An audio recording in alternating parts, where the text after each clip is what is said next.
Hey, let me broker a peace deal with you. No. I don't care about that. I honestly, God, I think Hassan is one of the worst people doing politics on this platform now. I'm so regretful of like ever platforming that. I want to end myself. I can't believe I've done it. It makes me so incredibly sad at like the state of politics on Twitch right now. You see? But so when we start between you guys, like, where did this animosity start? Well, it was always from the beginning. He's very ideologically motivated and doesn't do any research or homework on any of the shit that he's talking about. So it like triggers the fuck out of me when I listen. Like for instance, he reads like Twitter headlines and then he dropped a ton of gotchas in that conversation on him. So for instance, when he brought up that Jennifer Rubin girl or whatever, writing those articles about how, well, first they said the caucus mattered, then they said it didn't. That's because he saw it in a Twitter thread. I know the exact Twitter thread it came from. If you read both of those articles, the first one was saying like, oh, the Iowa caucus is pretty important. The second article was saying like, I don't think anybody's going to drop out before New Hampshire. That's all it was. Right. There was no country. There's like so many of those little like headline gotchas or whatever in there. But I don't even want to talk about like that specific example. What if we just try to? Well, it's more because I talked to you 2 days ago and I think I mentioned like the crazy conspiracy theory shit, and you were like, well, I haven't really seen that much. You've seen it now though, right? Holy shit. I mean, I feel like I did a pretty good job expressing my frustrations there. So yeah, you did 100%. But like every mainstream left-leaning figure, Kulinski, Brooks, all of these guys on Twitter are literally full on. Like people were tweeting out like, this is worse than Bolivia, like because of some caucus shit. Like we've already gone to like the CEO's sister of fucking Shadow was followed on somebody's Twitter account. So now we know that Pete like individually rigged the fucking caucus results. Like it's insane. Holy shit.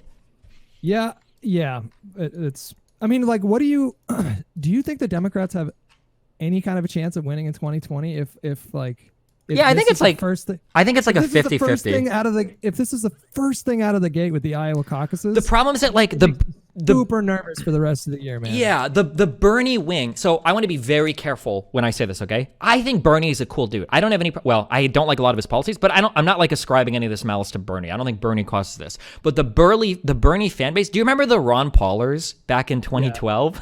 I was actually kind of a Ron Paul. I was too, 100%, dude. I was a ride or die for Ron Paul, okay? So I've seen this energy before, but it is the most cancerous, fucking malignant tumor growing shit that I've ever seen in my life. This thing where, like, first of all, I remember arguing with all these guys back like 6 months ago, back when they were like, yeah, Warren and Bernie are pretty cool, but then Warren rises in the polls and they hate her. Or back when they're like, yeah, I would vote for whoever the nominee is, but I really like Bernie. I'm not a Bernie or Buster. And now all of them are like, don't vote for anybody. They're trying to steal the election from Bernie. This is some crazy shit. It is like so fucking destructive to everything in the Democratic Party. And then when you get people up here that unironically spout bullshit like, well, the Democrats and the Republicans are the exact same. Really? Is that just because you happen to be so wealthy and so white that you're not impacted by immigration policy, that you're not impacted by healthcare, that you're not impacted by, things like climate change? Like, because these are issues where, like, if you go and you look at how Democrats and Republicans vote, they are diametrically opposed on these issues. It's not even fucking close.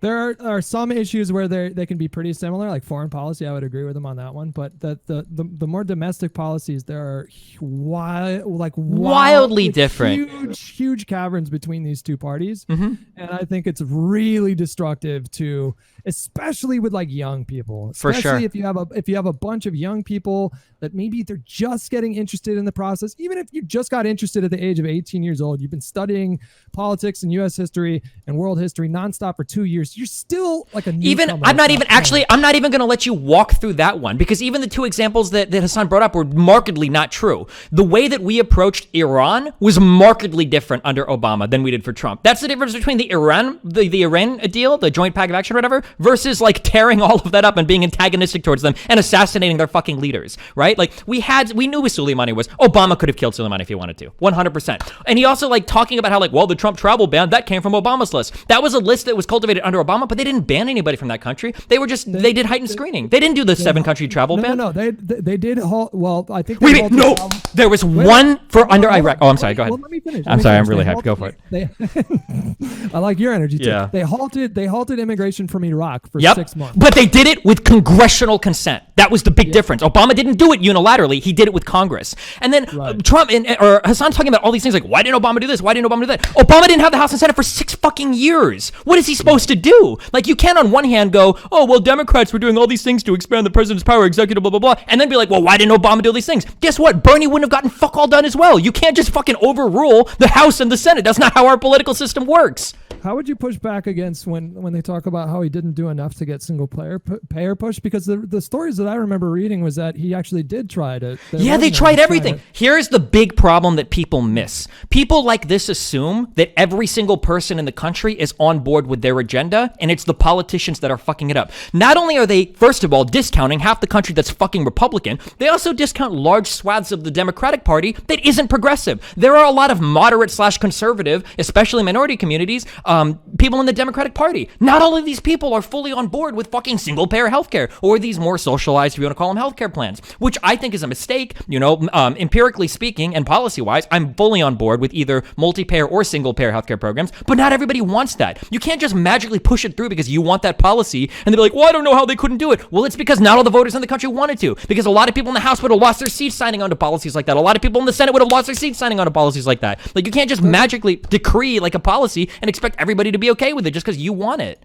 Doesn't that turn the conversation into effective leadership? Like, if you step up to be the leader of a party, I mean, how much power does a president have in terms of? Well, we actually we can already see that playing out in the Republican Party right now, and looking to see how the Republican voters and politicians have all coalesced around Trump's agenda. People talk about that. The point that I was going to try to make is, like, I don't know if that's possible in the Democratic Party.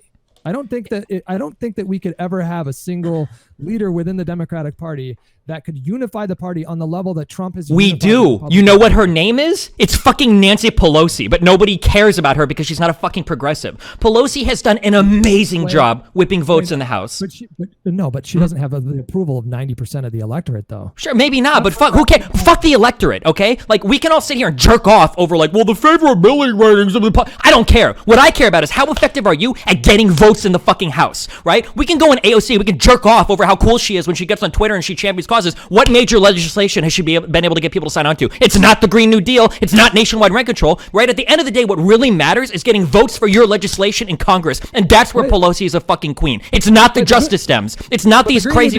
Yeah, go ahead. No. The Green New Deal is actually a really popular piece of legislation, though. But it's not, but they don't have a majority to sign on to it, so what does it matter? But I think in terms of not in the House and in the Senate, and certainly not in the White House, but like within the electorate, though, I think even a majority of Republicans support the Green New Deal.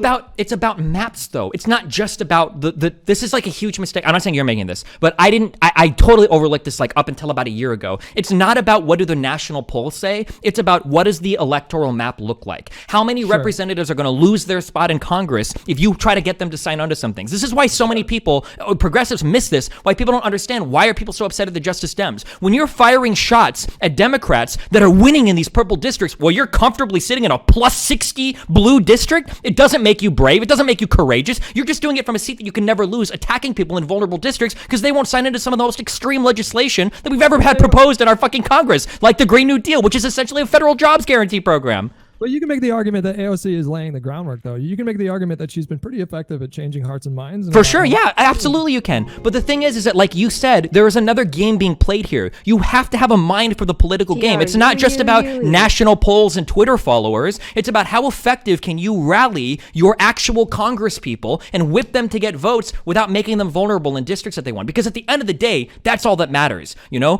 a lot of these progressives seem to think that they can literally get a bill passed if they get enough fucking retweets on Twitter, but that's not how it works. I don't know how true that is, but that's what it feels like. I know that's what it feels like, but I don't think they literally think that they can. I don't know sometimes. Substantial social media following. Well, look at all these people that think that Bernie is like the de facto king just because he's got like the most support on social media. Like a lot of people overlook the fact that a lot of Democrats just aren't progressive. And even in the progressives, you've got some that prefer Warren. You've got some that, yeah. Not to say I'm not shitting on Bernie, just like what would you do you favor a more incremental approach? Like how would you, if you were a fascist leader, like fascist leader? No. If you could work behind the scenes and affect like hugely consequential change, would you go for pushing for a policy like Medicare for all within 2 years, or would you want to map it out for like 10 years or 15 years? Like, yeah, that's what would you do to start changing these seats so that there were actual progressive members that were pushing these policies in Congress? So the fuck, hold on. I'm trying not to respond to people in your chat, okay? You have to take an incremental approach because not everybody in the country is on board with your shit. You're not a fucking emperor. You can't rule by decree. Even if Bernie was in Congress today, we're not getting the Senate in 2020. You know that, right? We're not going to have the Senate. It's a long shot. It's a long shot. We're not going to have the Senate. So you have to rule Doug within Jones is probably losing that. Doug Jones is probably losing that seat, and I just don't know how viable those it would take a monumental fuck up of unbelievable proportions to actually take the Senate. So it's not like Bernie's going to be railroading all this crazy shit through either, right? So like they're still going to have to play these political games where you make compromises, you know? You get people saying like, well, why did we vote for the military budget? You know, people criticize Warren for this. But if you go and look up for these massive budgets that they vote for, it's because they're usually on the floor wheeling and dealing and getting their riders, you know, attached to some of this legislation. Like I think it was Bernie that voted in favor of like one of these bills. It was either a big spending bill or a military bill. And the reason why he voted for it was because he got them to include like a Protections for Women Against Violence Act. And Elizabeth Warren has gotten the same types of things added to bills as well. This is how politics is played. You know, in terms of like what we would do with healthcare, the ACA, love it or hate it, that was an unimaginable step into the direction of healthcare for the United States. Was huge. It was unbelievable. Yeah. It was unbelievable. And you know, did it go far enough? Absolutely not. What was the goal of the ACA? It wasn't to bring down rates, which it didn't do. It wasn't to it wasn't to like socialize healthcare, which it didn't do. It was to get more people insured, which it did by the millions, you know? And it bugs me when I see all these wealthy, white, college-educated fucking kids on Twitter tweeting about how, I'm going to vote for whoever, because they don't care what happens to fucking healthcare. They don't care if a third or fourth Supreme Court judge gets up there that threatens abortion rights or protected classes. You know, who knows if another, what was that Colorado cake baker? If another case like that goes to the Supreme Court and all of a sudden we can discriminate against gay people, who knows how many protections we roll back? But it's always the same group of wealthy, white, college-educated men that are completely insulated from all of these problems that are on Twitter saying, well, if you're not going to vote for Bernie, you know, I'm blah, blah, blah, blah, blah. Like, it's so rich to see the Chapo guys say that when they make $200,000 a month on their fucking Patreon. Like, of course you're not going to give a fuck who gets elected, and you're rich, you're white, you're male, nothing is going to affect you anyway. And to the people on the ground, you know, like the kids locked in the fucking cages on the wall, or, you know, people that are losing their fucking healthcare, or people that might actually benefit from a higher minimum wage, or people in areas threatened by massive climate change, like, these people probably care if it's a Democrat or Republican, because at the end of the day, there is a meaningful difference. I'm sorry, I'm screaming a lot at you. I'm not mad at you at all, okay?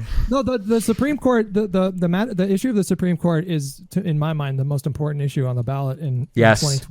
Especially with Ruth on her way out, Yes, if they can get a 6-3 majority on that Supreme Court, you will start to see, I mean, if you think the first Trump term was bad, it can get so much worse in this country. And that's why when I see people balk at the idea of voting for someone like Mayor Pete and Joe Biden, it really concerns me, because I think that's a prevailing that seems to be the prevailing attitude that I'm seeing on Twitter. The Bernie or bust sort of mentality seems to be materializing a lot faster and with a lot more vigor than it did in 2016. Is this going to happen every time he loses a primary or a caucus now? Like every time? Like, oh, they stole it from him. Oh, they took it from him. Like, they should be happy in New Hampshire because I think he's got a big lead there. But what about Nevada and South Carolina? What about Super Tuesday? It's looking really good for him. Right now it is. Yeah, it is, especially after.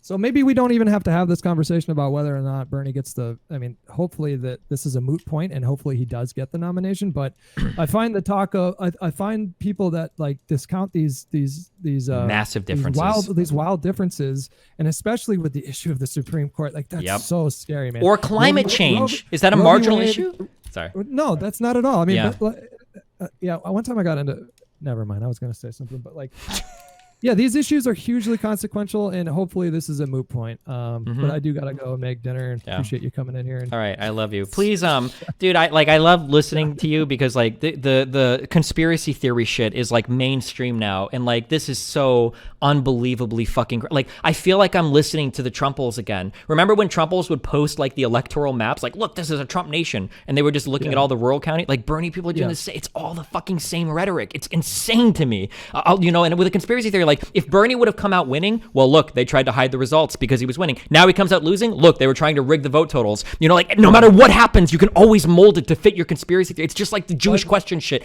Oh, God, it drives me fucking crazy. I think they're really primed for this, especially after 2016 and the DNC dump and the Podesta dump. I think they're already primed. They're already looking for any kind of misstep, any kind of mistake, any kind of human error that they can turn around and then pin on the establishment, the kind of nebulous establishment, as being in cahoots with each other to do anything in their power to prevent Bernie Sanders from winning the nomination. Now, does that mean that there are not people that exist within the mainstream media that have ties to the DNC that are actively working to undermine Bernie's campaign? No, that's not what I'm saying. But I don't think it rises to the. In fact, I'm certain that it does not rise to the level that we're seeing in terms of the rhetoric that's playing out on Twitter right now. And if this rhetoric continues to go unchallenged and unchecked for the next months leading into the convention, and if we have a fucking mess at the convention, like there's some kind of a broker, like a broker deal or something like that, if we don't have a clear nominee by the time we get there, it's going to get so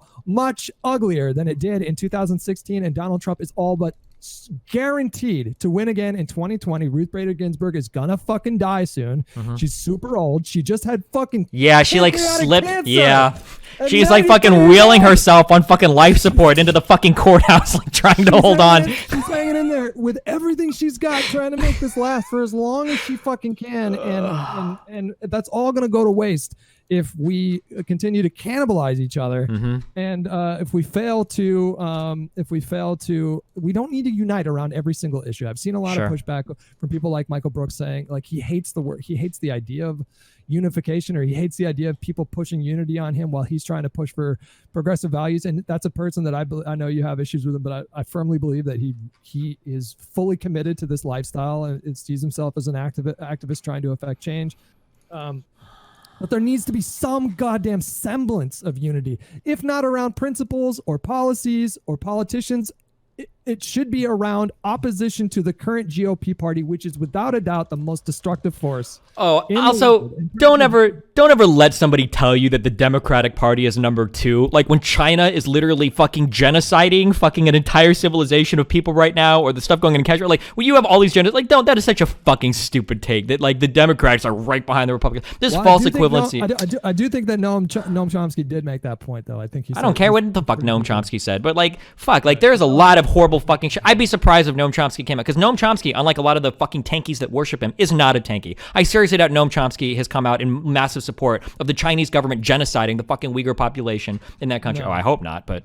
And I'm sure, and he's not a Bernie or bust guy either. Yeah, no, there's a good clip of him talking in 2016 about how much of a mistake the Bernie and busters made back then. I doubt his position has changed, but yeah. I'm sorry I'm keeping you really long. You can... No, that's all right. I enjoy the conversation. I do gotta go, though. I gotta make dinner. Yep, I love you, buddy, okay? Destiny, it is D&D time. Be careful.